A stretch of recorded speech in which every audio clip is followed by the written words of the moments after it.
What's up friends, Andrew here. In this video I'm going to show you how to permanently ban a user from a Discord server. Now let me walk you through the steps how to ban a user from your Discord server. So once you're inside your Discord, you want to go ahead and simply right click on the server, go down to server settings and go to members.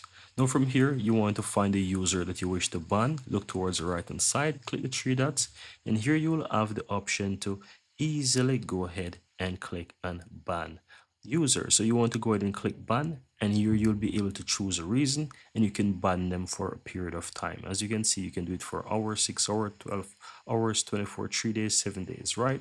And once you do that, they'll be banned temporarily for that period of time. Now you may be wondering, how do I permanently ban this person? Now there's actually two approach or alternative to do this.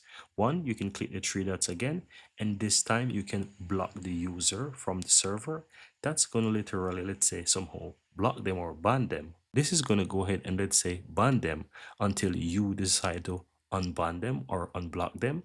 The other alternative is that you can simply remove the user. So if you want to delete a user, you can always go ahead and click on delete. You can easily delete the users. And you may be wondering why when I click this option here, I'm not able to, let's say, delete the users, but you're able to still delete users from servers. So in that case, all you have to do is just simply go ahead and go to the server and you can ban them, or if you have them in messages as well, you can go to your direct messages, find your friends here, and you can easily go ahead and find those friends, click the three dots, and from here you can remove friends as well. So if you have any server guys that you have those friends in, you can always go ahead and delete them.